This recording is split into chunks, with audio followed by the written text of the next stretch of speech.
is According to Callus. This is Monday night. This is episode 195. And we're going to go with Morality Matters. We have 5 topics we're going to cover. You have to be practical sometimes. 2 wrongs don't make a what rights, accept the imperfect, and 1 step forward. And away we go. All right. So I often struggle with the idea that perhaps at times I am just too principled. I'm just not willing to bend. I'm not willing to accept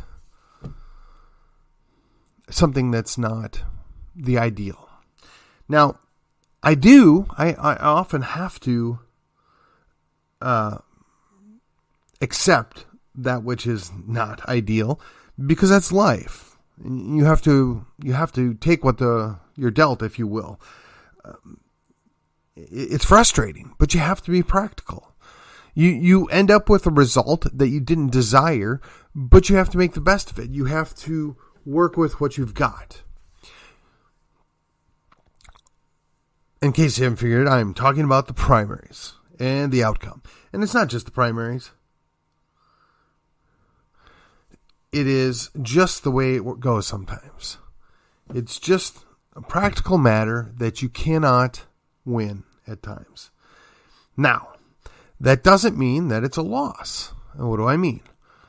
Just because you don't get what you wanted or what you desire doesn't mean that you can't make the lemonade out of the lemons. You have to be practical. You have to adapt. You have to work within the new confines of reality. They kept preaching to us how there was a new normal we all had to accept. For 2 years, we heard, well, there's going to be a new normal. There's a new normal. There's a new normal. Now, whether or not you want to blame it on the Great Reset or the COVID or whatever your thought process on that, things have changed. You don't have to like it, but you have to accept it. You have to be practical. And how do we adapt? How do we move forward? What is the next thing to do? Well, funny you should ask. That goes with where we're at right now. So, when something less than perfect happens, you can get upset. You can fight. You can get angry. You can do any number of things, but that's not productive. And the whole point of being involved, the whole point in trying to get things done is to be productive. And if we just go sit on the sidelines because we didn't get the best result we wanted, if we didn't get the optimum outcome, right? If we have to accept something less than ideal, but we have to accept that. And if we're unhappy and we sit out, or we're unhappy and we just choose not to engage, if we're unhappy and we work against what we were given, we squander the opportunity as it was, how are we not guilty of making another wrong? How are we not guilty of, losing that opportunity, wasting what was given to us? That's the essence of the second wrong.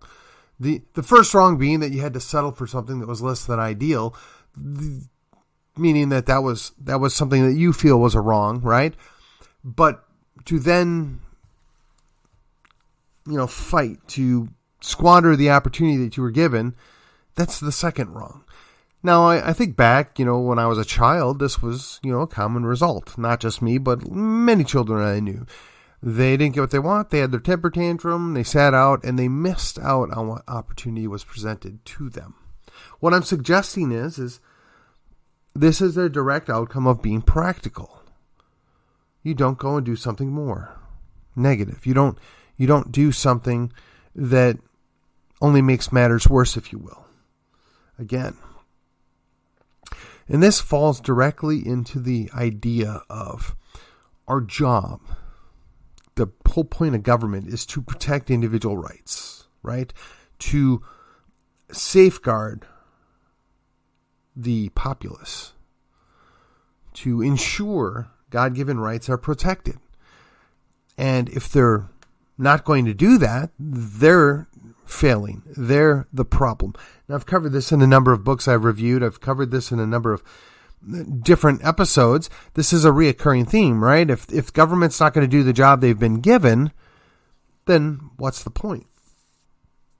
But herein lies the real deeper question. What rights?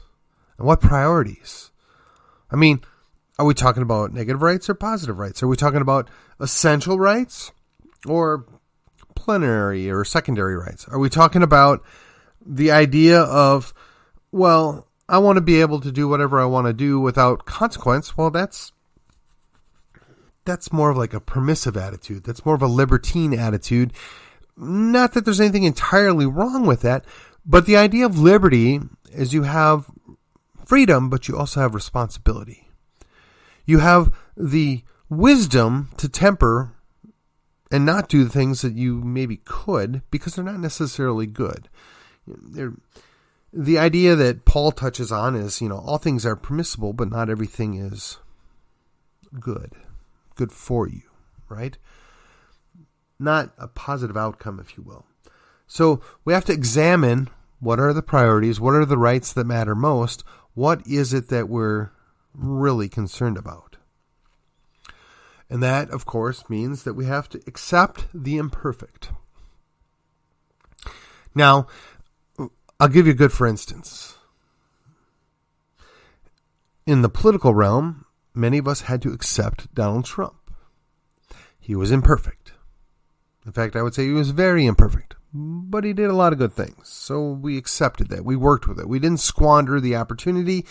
And to some extent, he did do some good things, and we were happy about that. And now we've got Joe. Now, ideally, Joe should help us recover and fight back and give us control of Congress. But the problem is we squandered that the last time we had it. We didn't do anything. By we, I mean the Republicans, the conservatives, the people right of center. We did nothing. They don't know how to be proactive. They don't know how to be principled and work towards a goal. All they do is manage their losses. And that's disappointing. They're squandering opportunities. They're not being practical. It's a managed defeat. Think Lindsey Graham, right? So the idea is when these things happen, you take what you get. You take the lesser of the evils, if you will. You take the less than ideal situation and you work with it. And you take that one step forward. There's the old adage, 3 steps forward, 2 steps back. But that still nets you 1 step forward. We didn't get to where we are today, where the precipice of disaster, if you will, in our country today, but for many, many small steps. Call them the progressives, for lack of a better phraseology. You can throw out any kind of term you want, big government people, right? They always want to build more control, more power out of DC. And that doesn't benefit anybody. This is one of the things that we should be looking at when you think about localism, when you think about self-control, self-government, you think about it at the smallest level of government. Now, there's abuse there to be sure, but it's much easier to rein somebody in at a lower level, at a closer level. Now, unfortunately, sometimes it means you have to deal with the cult of personality. And what do I mean by that? You get a person that, at least in the States, they're elected to office, but they could be appointed somewhere else, or they could just, by a certain series of circumstances, end up in a role that they didn't even necessarily mean to have.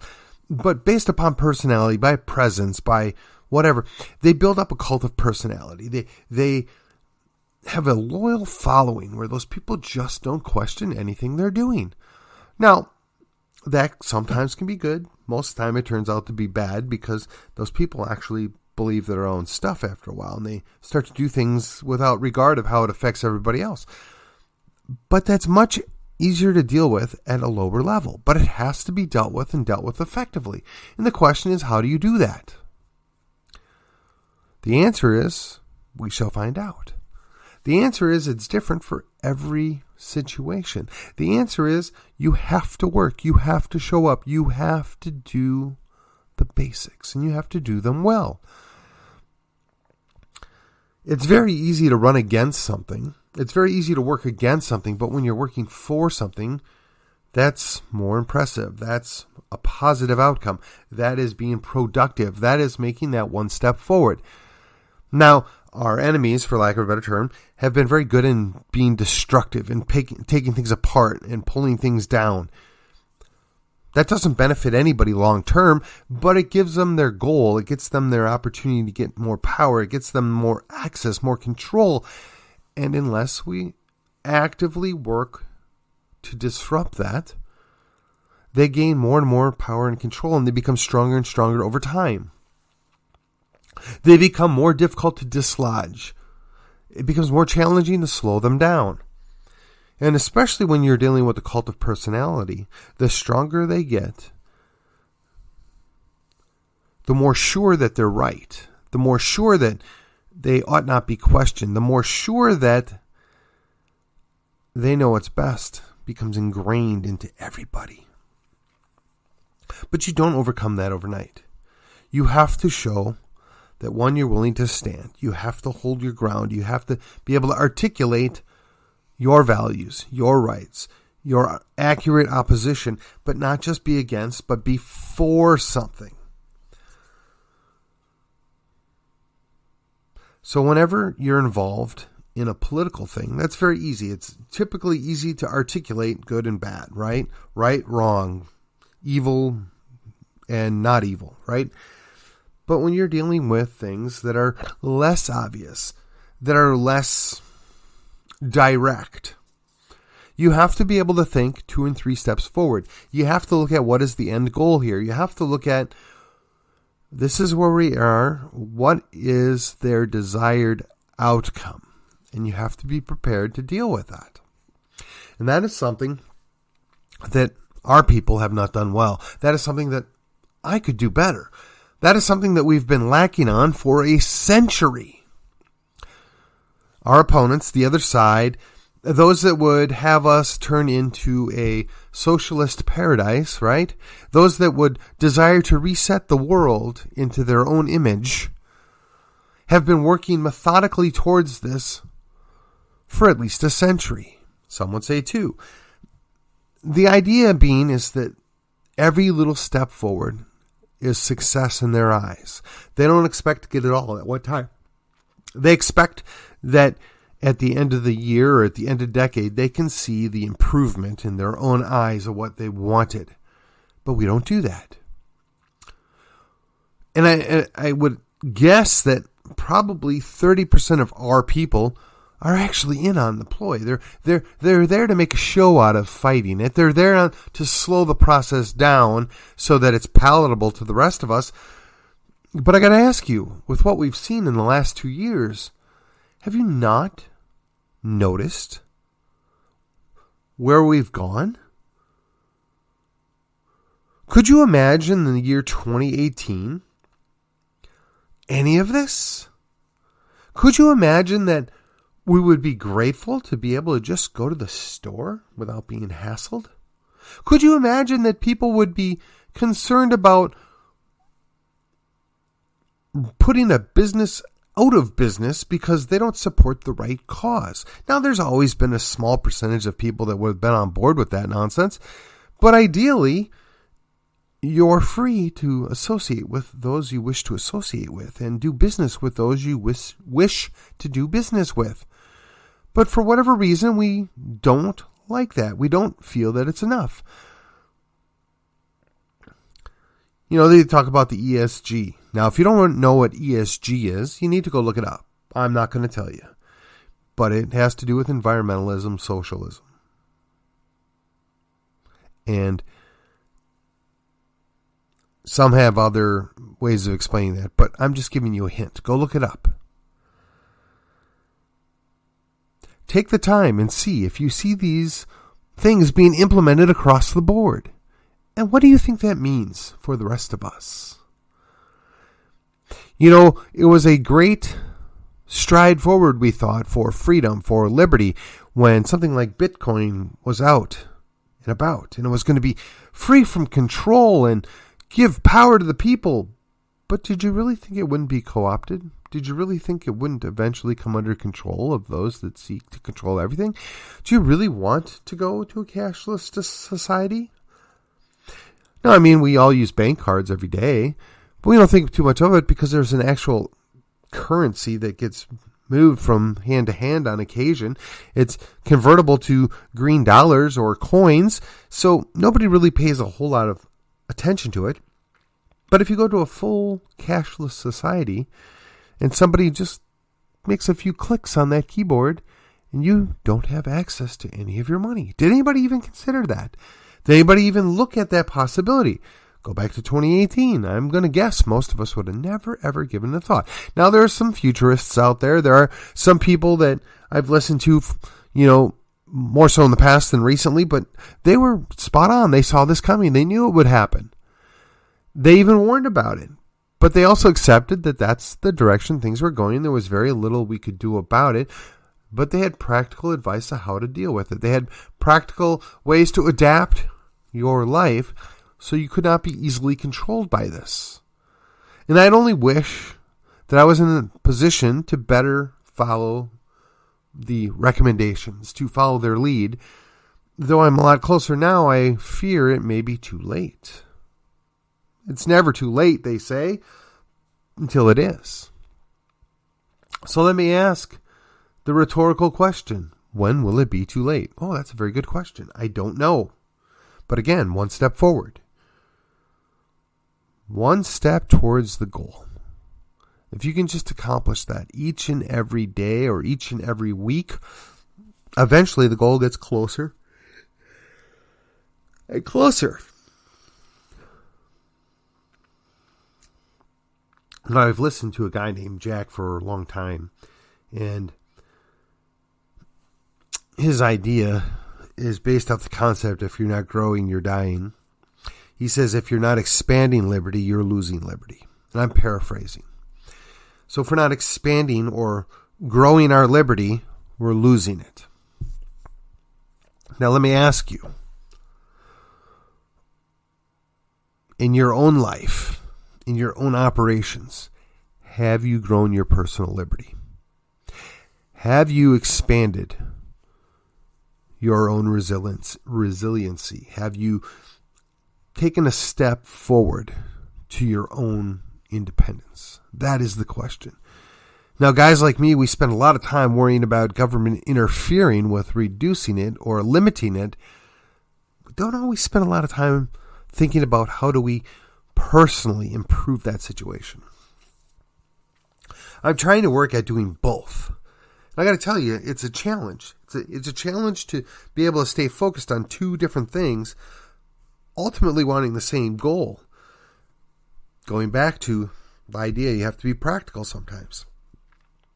I, as an individual, could not change the outcome of the primary in the state of Texas. Oh, I tried, and I gave a little money. I donated some time. I advocated. I endorsed. I put signs out.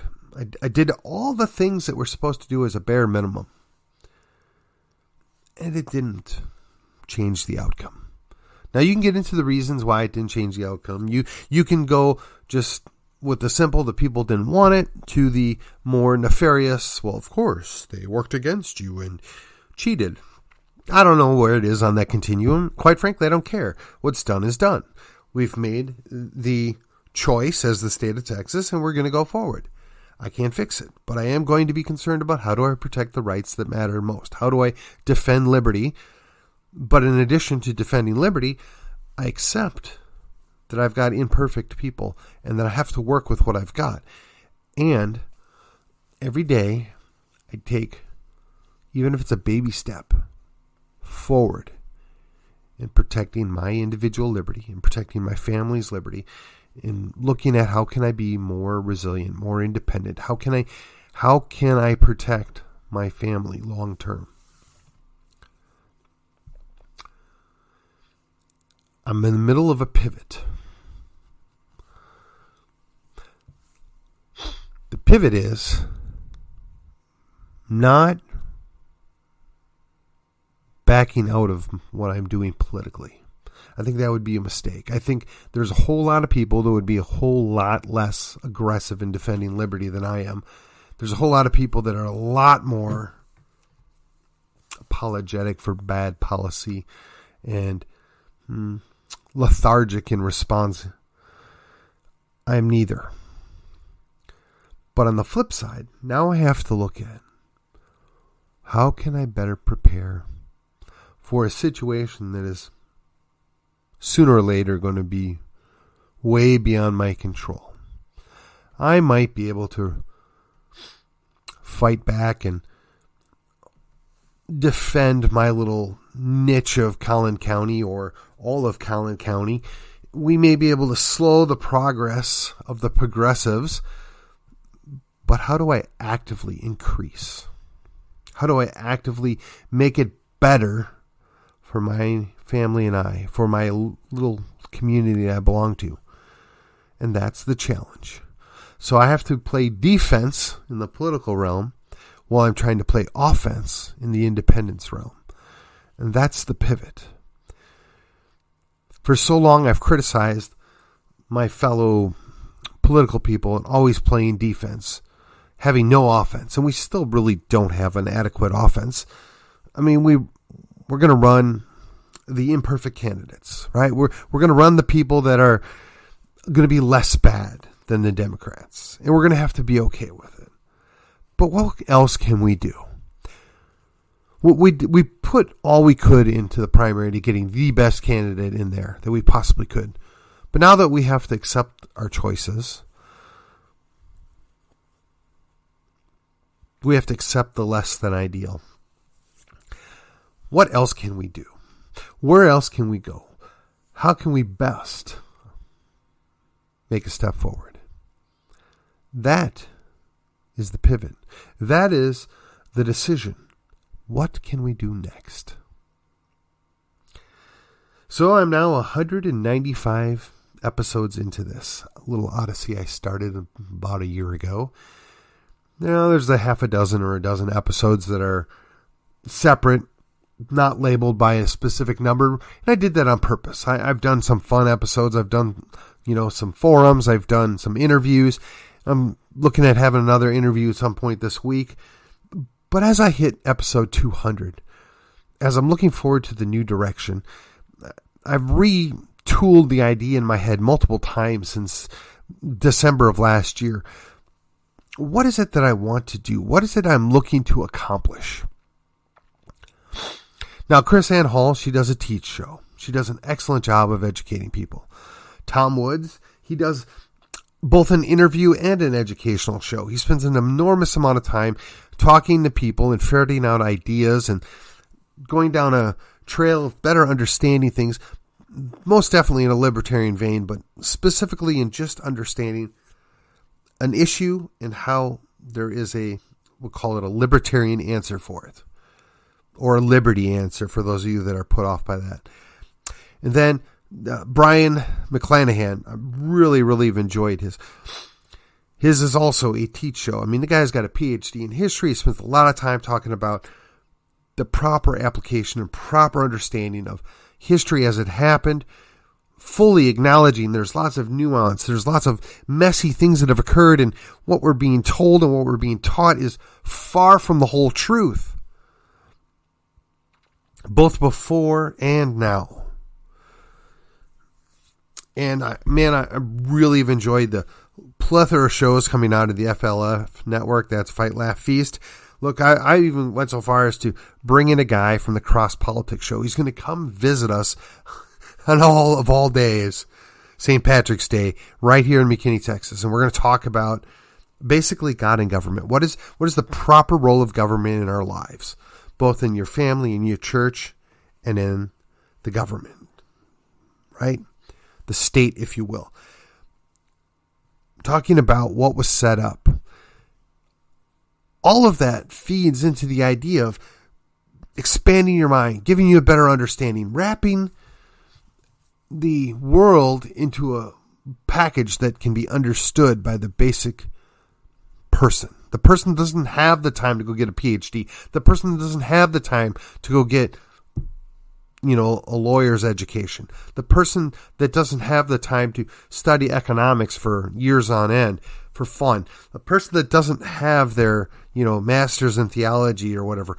These are all things that work together to broaden your mind, to give you an understanding and give you an idea of the scope of history, where we're at and where we're going. So as I'm looking at this, I'm wondering, what should my goals be? What should I work out with my wife and my family? What should I be desiring to see my outcome in 5 or 10 years from now? What does that look like? That's all part of this pivot, right? You can be fully involved politically. You can devote your entire life to politics. And at the end of the day, you could look back and say, well, what did I do? What did I get out of this? Did I really defend liberty? Did I really make a difference? And I'd hate to get to be 80 years old and look back and say, man, I wasted a whole lot of time and have nothing to show for it. Now I got 30 more years before I get there, and I'm just wondering, what else can I be doing? What else can I do to be proactive? How else can I improve my family situation, my community situation? Now, I've hinted at a couple of things I've been thinking about in previous episodes and a couple of videos I did. And that's all part of this pivot. And I hope to have an answer here pretty soon, because I've been thinking about this for about 4 months. What can I do? What would be the best thing to invest into? What is the outcome that would be best for my family, for me, for my community? And I think one of the things I'm going to look at doing is perhaps in about another week, I'm going to line up a couple of interviews with other people around that I know, other people that are at different stages of life, other people that maybe are a little bit different side of the spectrum, and we're going to have a conversation talking about this idea. I just got to find a few willing volunteers that won't mind being recorded, and I can use their real name or not. That's up to them.